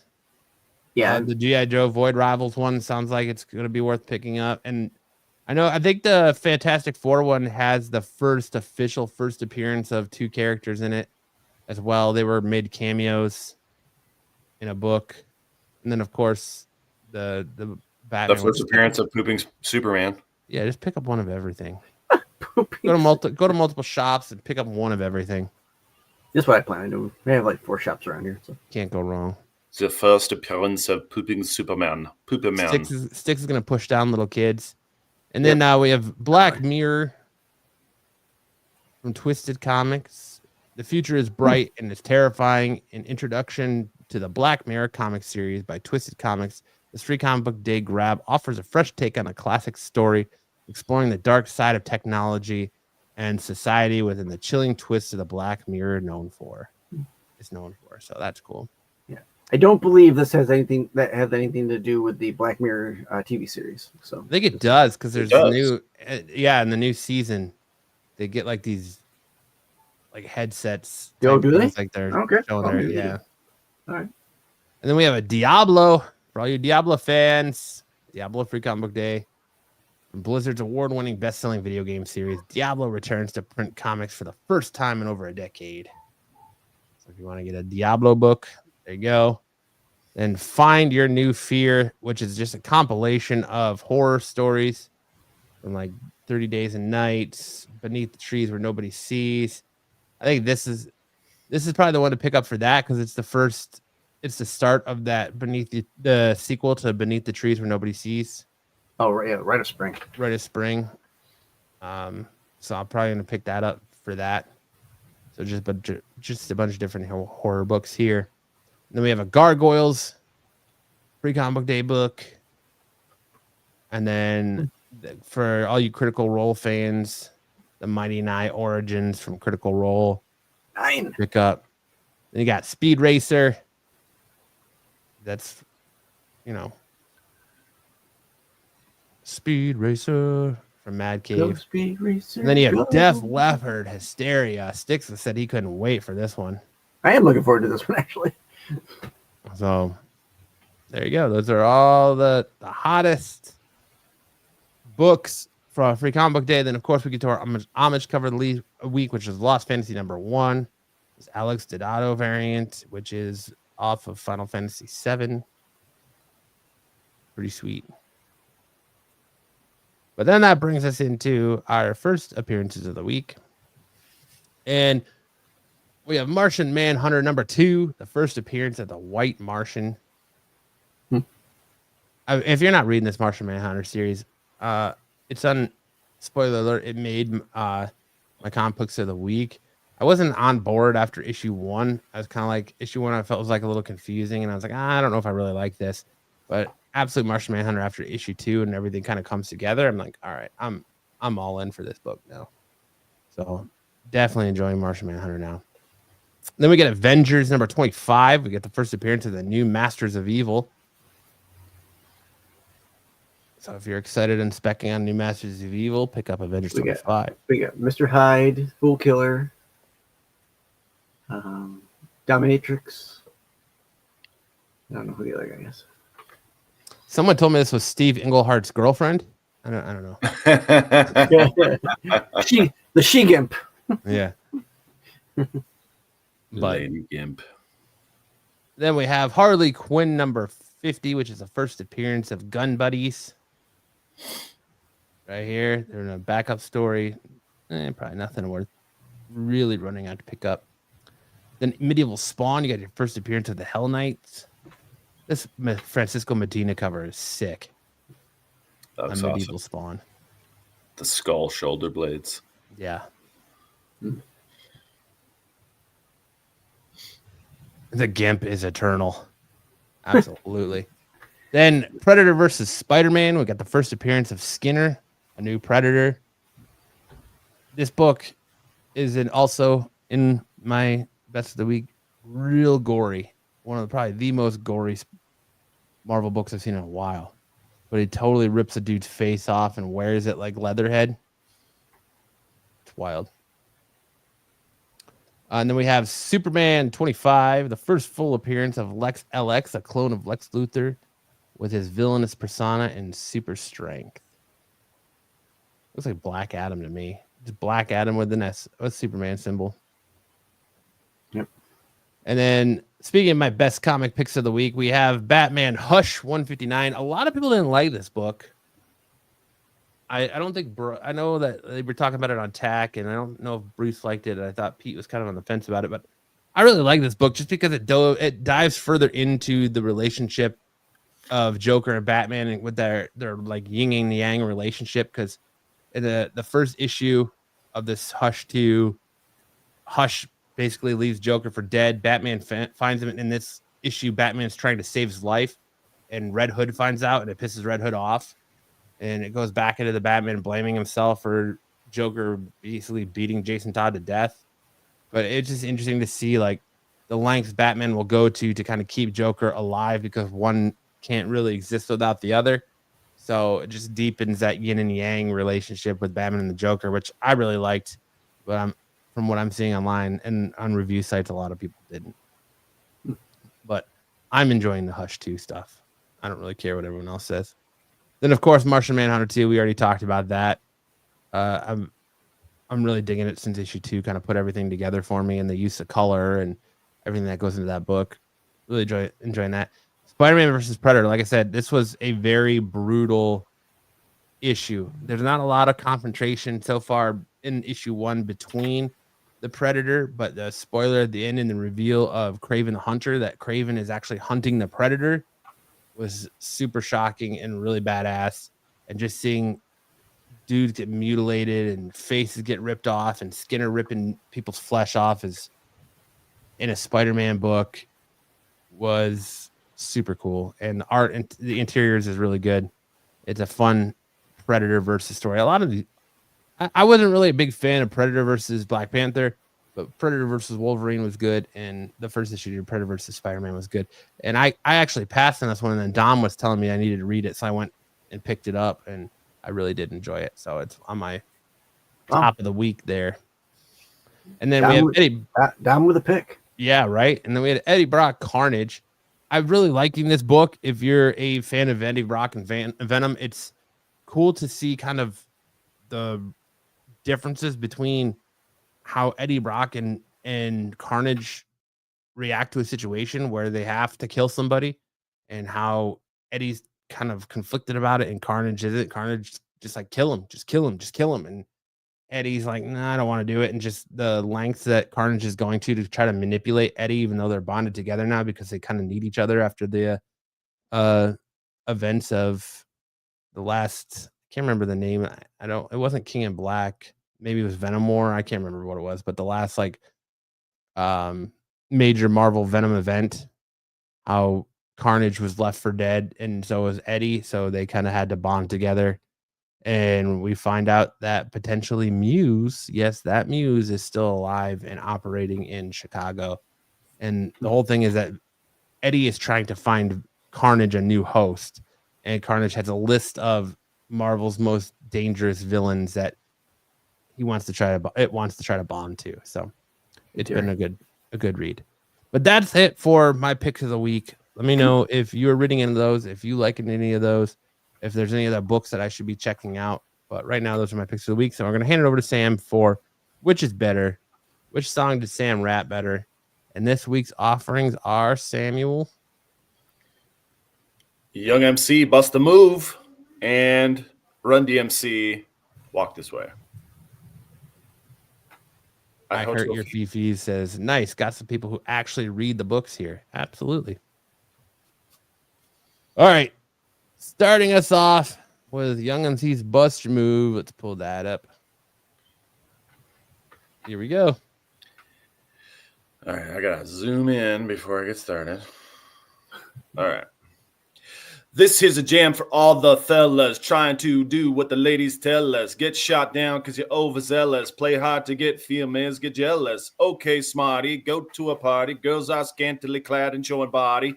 A chick walks by, you wish you could sex her, but you're standing on the wall like you was Poindexter. Next day's function, high-class luncheon. Food is served and you're a stone-cold munching. Music comes on, people start to dance, but then you ate so much you nearly split your pants. The girl starts walking, guys start gawking, sits down next to you and starts talking. Says she wants to dance because she likes to groove. Come on, fat, so just bust a move. Ooh, ooh, just bust a move. Ooh. But bust a move. You're on a mission and you're wishing someone could cure your lonely condition. Looking for love in all the wrong places. No fine girls, just ugly faces. From frustration, first inclination is to become a monk and leave the situation. But every dark tunnel has a light of hope, so don't hang yourself with the celibate rope.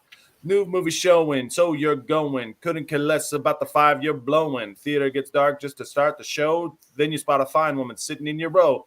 She's dressed in yellow. She says hello. Come sit next to me, you fine fellow. You run over there without a second to lose. And what comes next? Hey, bust the move.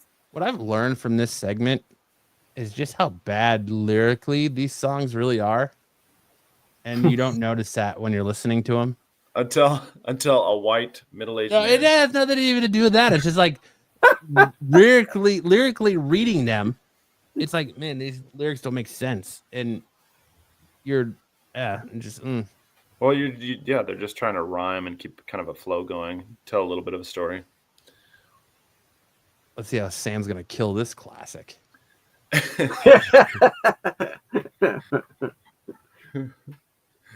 Okay.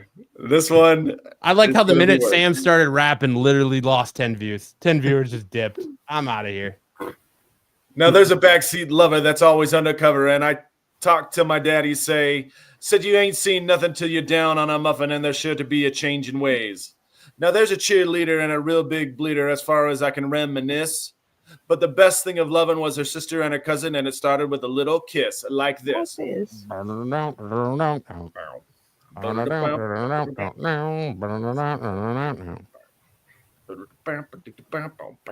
Seesaw swinging with the boys in school, and her feet was flying up in the air, singing, hey, diddle diddle, with a kitty in the middle, and they singing like it just don't care. So I took a big chance at the high school dance with a lady who was ready to play.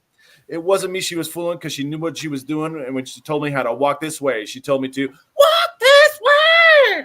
Talk this way. You told me to. Talk this way. Talk this way. Just give me a kiss. Like this. Schoolgirl sleazy with a classy kind of sassy, little skirt hanging up way up her knee. It was 3 young ladies in a school gym locker, and they found they were looking at D. I was a high school loser, never made it with a lady till the boys told me something I missed. Till my next door neighbor with a daughter had a favor, and I gave the girl a little kiss. I like this. Listening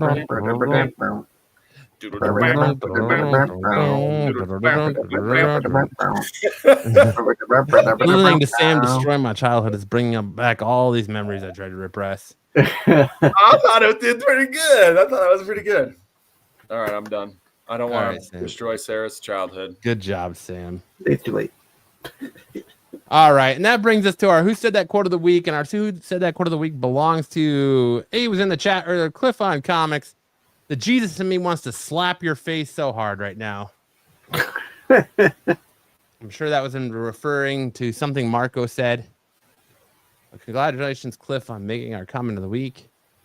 And our comment of the week leads us into our Get Off My Totally Qualified Dark Side Long Who Said It game. And kicking us off on our Who Said It game this week, we have Who Said I'm Trying to Make a Family-Friendly Porno? Oh, That's man. Dom. That's Dom. Yeah, that sounds like something Dom would say. Stick says Dom. Sam says Dom. Who I'm said... going to say Bruce. I'm going to say Bruce. Oh, you're going to say Bruce? Yeah. Who said I'm trying to make a family-friendly porno? Tyson says Sticks. What does it mean? Tyson, Sarah get out of says here. 6. All right. Who said it? Family friendly here, He man. showed up at the end. I don't know. Yeah. I'm trying to make it a family friendly porn. Family friendly. Okay. You know, you should. I would have made it. It was Dom. Dom. Dom wants to make a family-friendly porno.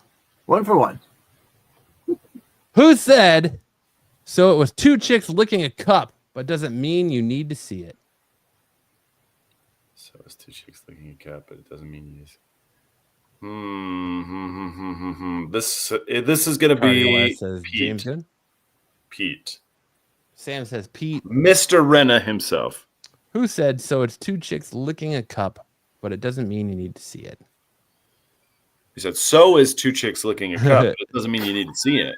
J. Scott Campbell. I think Sarah is on to something. I'll say Marco. Stick says Marco. Cardi West says Blind Adam. Wrong channel. Gave us 2 girl, 1 cup. All right. Who said it? They can appear in shows. Not at all. What? I thought you Hold liked on, what are you? clones. Okay, nobody ever just said what you just said, though. I cloned up right. And listen, give me the Darth Maul Crimson Dawn series. No, I'll take that. nobody's ever said Clone Uprising. Like, nobody. Anyhow, Well, what? Who? Tom, who? You It's said out they there. are always saying It's that. out there in the ether. It's out there, man. Oh, well, so is 2 chicks licking a cup, but that doesn't mean you need to see it, dude. okay. It was Marco. That was like the most out there analogy of all time. Old Deep V Marco himself. All right. Who said he's got that sternum bush? Oh, man. Because Marco not knowing what he's talking about. Who's got that? He's got that sternum. Who bush? said he's got that sternum bush? Wow. Sarah said Sam. That's funny. I don't think I've ever heard it called that before. That's funny. Matt. I'm gonna say Matt. Me. I'll I'm say not that Joe. clever. I'll say Joe. Stick says Joe. Anyone in the chat? Who said he's got that sternum bush? That's hilarious. I like that phrase. I like that phraseology there. I'm gonna use that. All right. Who said it? Which Sergeant Rock, chest out, hair out, bro. We do not want. We don't want that. Sergeant Rock is older than you. Yeah, but he didn't start rocking He was doing it before the you. deep V till he didn't start rocking the DV till he saw this. Now they start drawing it like me. All right. Okay, let's move along because that's about all I got to say about Sergeant. All right. You needed that sternum bush right there. All right, let's talk. It was Pete, Mr. Renna himself. Who said he looks like he's blowing his load into MODOK? No, geez, Bruce. Bruce.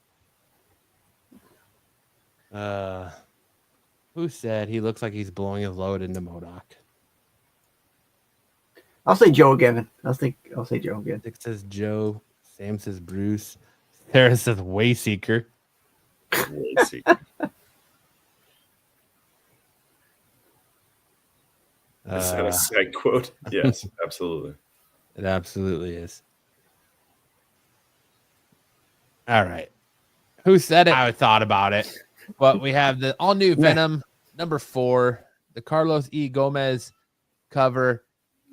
This looks like Venom is straight up doing dude like mommy daddy style up in this bitch. This is date rape. He's date raping MODOK. Okay. Like it looks like he's blowing his load in MODOK, and MODOK is just here for it. You know, MODOK just hasn't been the same since Ant-Man 2. It was me. Matthew. It was me. Blowing his load into MODOK. Who said, the many asses I've seen, I've never looked inside? Dude, this channel is full of quote gold. These quotes are solid gold.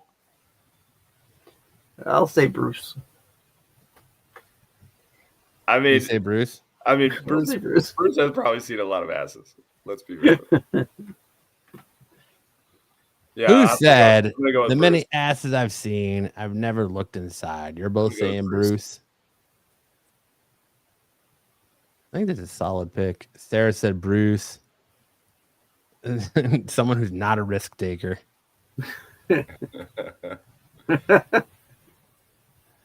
All right. Who said it? I'm no doctor, but it looked fine. I mean, it looked It was. It might show up. It might show up during the show tonight. It might show up. as many asses let you know. I've seen. I've never looked inside. Sorry, It I don't want to get pink eye. was. Yeah, all right. It was Bruce. Of course it was. We got him. Who said, I could tell you how taxing doing number 2 was last night for me? I can tell you how taxing doing number 2 was last night for me. Probably me. Is that me? Was that Sam? I don't know. Was it Bison, Sam? getting all these quotes, it's got to be a tough job, but it's fantastic. It's fantastic to have you there. Sticks. It was Sticks. You think it was Sticks? Yeah, I don't talk about pooping. Why would I ever talk about pooping? I never talk about that on this channel. Yeah, never. Not once ever. It's not like there's a quote on my mug or my air freshener about it. Sticks oversharing at work. I'll say Marco. Never I'll say have a Marco. conversation about cutting a turd long ways with a knife, right? Yeah, we've never done that. Why would that's so lowbrow. We would never stoop to that level. So is pink eye butt related eye problem? TK says Dom. All right.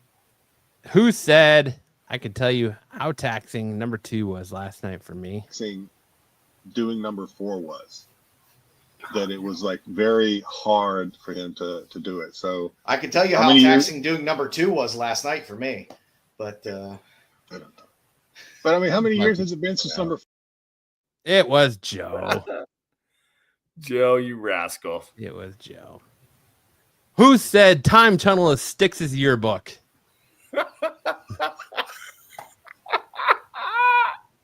It was me. It was you. To our final segment of the night, where we read. Okay, hang on. Time tunnels is just Sticks remembering things, right? Yeah, pretty much. Just from 100 years ago. Yeah. Fucking Benjamin Buttons. Sticks. Time tunnel is Sticks's yearbooks. There you go. Yeah. This is a collection of my newspaper clippings. It was Sam. Oh, man. Good times. And our last one, who said, I'm going to name the person that I've had a personal relationship with since I touched him when I was a kid? Oh, I know who said that. Kanye West. That was Mark Spears. That was Kanye West. Oh, man. And I don't think it was pretty high, so it wasn't in any way going to be knocked off anytime soon. So I'm going to name the person I've had a personal relationship with since I touched him when I was a kid. As a kid. That's fair. As a kid. It's a strong memory. It's a strong memory that just burns into the brain. Yeah. All right. It was Mark Spears. Good job, Sticks. Sarah said, reason Sticks is on probation. Yeah. Thanks for watching, folks. I left that in there just for you, Sticks. All right. Sticks' time tunnel. All right. Yeah, it is time for Sticks' time tunnel because he's too good to put it in a slide. He's got to have his own slides. So let's let Sticks give us a little trip through the time tunnel.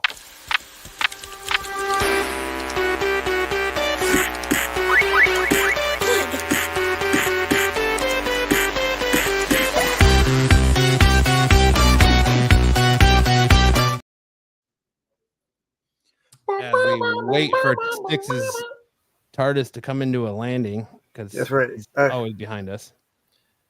Join us as Sticks cracks open his yearbooks and dusts off the pages of history. Like sand in the hourglass. All right. So this week on Time Tunnel, went back and I thought we'd talk about the facsimiles that came out this week and go over how they've been doing, what you need to know about them, and why they're facsimilating them this week.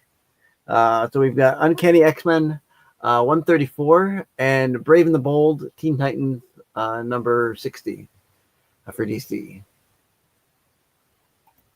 So first up is Uncanny X-Men 134. There are 4,098 graded on the census, of which there are two lone 99s, and 356 9.8s. And 8.0 is not the lowest grade, but that's the lowest grade I was putting on there. I was going to go with lower. Didn't need to talk about it. This book is the part 6 of the Dark Phoenix saga and is the issue in which Jean Grey turns into the Dark Phoenix.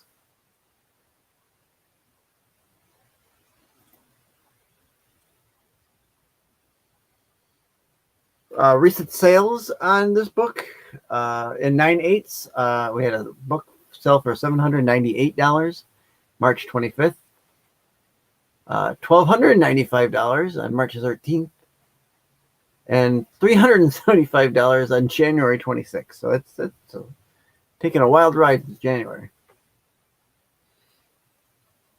What they have on sale on eBay, there's a $715 9/8, an $880 9/8, and a $975 9/8.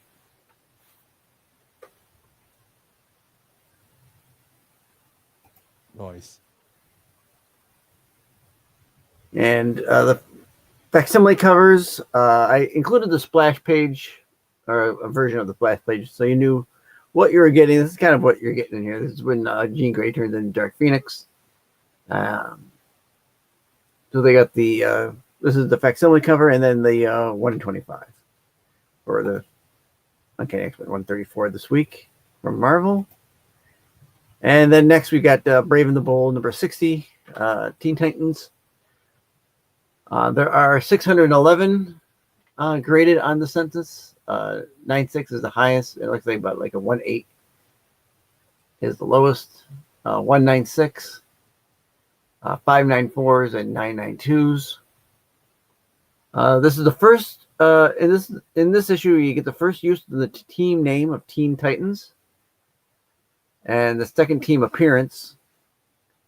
It's also the first appearance of Wonder Girl, Donna Troy, and also Wonder Girl joins the Teen Titans in this issue.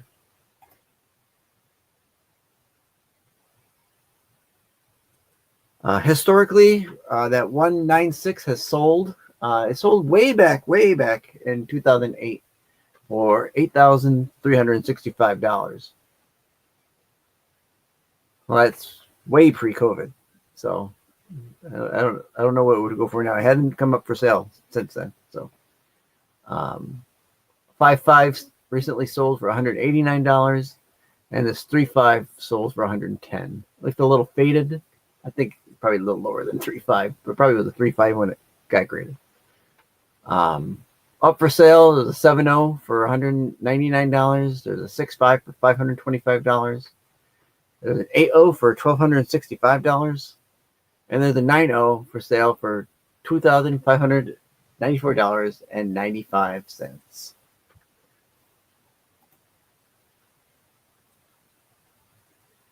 And this is just a couple of what's in the book. Here's your first appearance of the Titans and first appearance of Wonder Girl, and it's how they're all them together. Here's where they the announcer calls them the Teen Titans.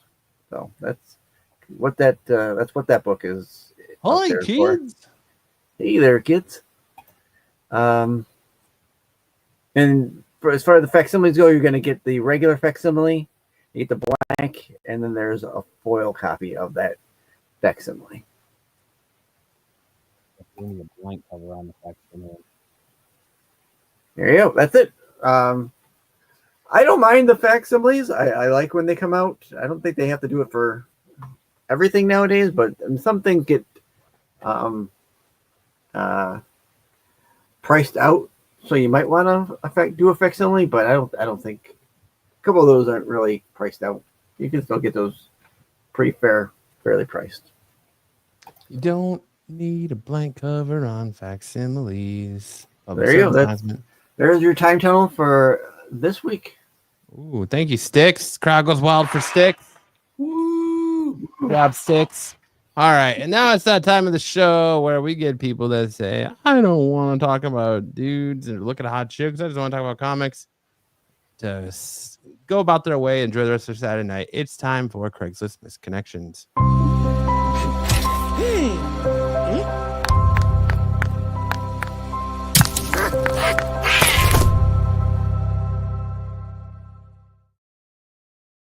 All right, who's kicking us off this week on Misconnections? I'll hit it. Yeah, you will. House project partner, Alabaster. Our wives would go off yapping. We would tackle lingering house projects like clearing pipes, polishing, and removing overflowing sap from the hardwood. Sometimes we would hang out watching a movie together. Other times we would yap about our wives. Where have you been? I love the very artistic reading voice there. Really getting into it. Yeah. I really wanted to elevate this with a bit of an accent. Oh, dude, you totally could have. It's like I was watching Shakespeare on Broadway. Like we're watching a nature documentary. Yeah. The polishing and removing overflow sap from the hardwood is a tough task. Sub for Dom socks, Iberville. Sub WM seeking Dom WM. Also into your hot socked feet. Joe, if you're gonna post a misconnections, you got to make it a little bit more obvious so we don't all automatically just ask Dom directly for his socks. Yeah, you're in the chat. Ask him in the chat.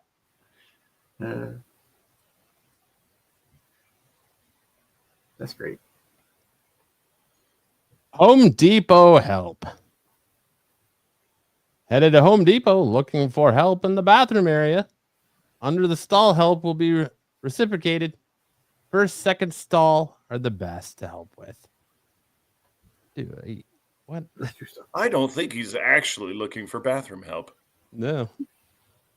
I think this is code for something. But I don't know what. Taking a shot. It reminds me when Sam did the Magneto musical. Dude, that Magneto musical was awesome. That was awesome. Mechanic Torrance. I got the right tool for the job. You have car troubles or need service. I take different forms of payment. I like the little at the end. Nice. That was my vocalizing his emoji. Spring is here. I've spent the day in the yard and I'm exhausted. My yard needs to be landscaped. I have weeds all over the place, and I need a gardener with a big enough blower to be able to get all the stuff back into one area. I had a guy, but he disappeared. I like this blower, but now I think I need a much bigger one. And I have like shingles from the roof, and all kinds of other debris that I need an industrial sized blower to get everything back in order because we practically have tornadoes touching down. This guy wants some serious yard work done. He needs that industrial size blower. I'm gonna say the other guy left because he's got his shingles. Pamper your feet. Hi, ladies. I'm in here looking to pamper your tired, sore feet. I can make them tingle and feel amazing. Don't they hurt from wearing shoes all day? Let me help. 47 white, handsome, clean cut, and easy going. Nah, that's more like it, Joe. That's more like it. More laid back. And that's it. That is our last misconnection. That is our show for this week. Thank you all so much for coming back after 2 weeks and hanging out with us on a Saturday night. We know you have a choice in your Saturday night programming, and we're thankful that you choose ours. And make sure to check out the rest of the shows on the channel. Make sure to check out the Star Wars show tomorrow night, where I'm sure they're going to be covering Andor and probably everything even more from Celebrations, since I think Marco's back this week. Check out all of Peace Shorts on Mondays, the Wednesday watch list, everything on Mondays. Check out Tack on Wednesdays. Check out Sticks and Dom and I over on my channel, Absolute Geek, for our Off the Mat Wrestling show on Thursdays. We're going to talk about all the stuff that happened on pro wrestling. Check out Sticks on Doctor Who Rewind on Tuesdays at 9 p.m. on Sticks' channel. You know, shit's going south in 2025 as Sticks is actually putting his own content on his own channel and not just broadcasting other content down there. Dogs and cats are living together. Absolutely. Check out Sticks, Dom, Joe, Bruce, and the boys over on Jedi. Sorry, I don't mean to forget you, Jedi. On Friday nights on the Qualified right after the CBSI Hot 10 list, which brings you right back here to us on another new episode of Saturday Night Special, which will be on Free Comic Book Day next week if we decide we're going to do a show. You never know with us. It's just up in the air. We're here, we're there, we're every fucking where. And on that note, Sam, take us out with some words of wisdom. Yes. So if you want to know how often you need to come, it's your age minus 7 divided by 4 in the number of days. That's how often you need to come. Wait, what now? Your age minus 7 divided by 4. That's the number of days. So for good prostate health, that's how often you need to come. At a minimum. 37 times. 37.25 times. How do I come point? Divided by 4. I did. Okay, no. Yeah, you okay. What's your so age? You said your What's age your 39 age? minus 7. 7. Divide by 4. That's 8. Divide by 4. So every 8 days for good prostate health, you need to go. I'm getting 37.25. Your math is terrible. It's a calculator, sir. Yeah, divided by 25? No. It's not divided by 20. 39. 39. 39 minus 7 divided by 4. Oh, Matt. 37.25. Matt. You're reading it backwards. Your order of operations is messed up. Okay, No. It's 39 minus 7 in parentheses. Okay. Divided by 4. Okay. So take that number and divide it by 4. Okay. No, it's still.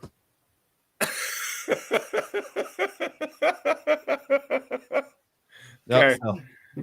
PEMDAS. Matt, you must have had to buy a Please new excuse my wardrobe. dear Atsieli. Why do you say that, Tyson? Why do you think I had to buy a new wardrobe? Why'd you catch me? How often you need to come? You're coming every 37.25 Check minutes. it out, my color, I guess. Dude, I should have like Popeye arms by now. Just Someone should. Look at my arm. You're gonna have to tag somebody in. And also remember that the limit of times you can come in a day is 55. I've lost At 56 you 140 die. pounds, man. And 56 you die. I At 55 you're caught okay. my collarbone in the camera, and I was like, "Ooh, checking it out." Well, Dix was doing time tunnel. Y'all caught me checking out myself, Nice. feeling myself. But Yeah. Well, I'm glad that we just got a math lessons about how many times I need to come for good prostate health. You asked for words of wisdom. And you fucking delivered.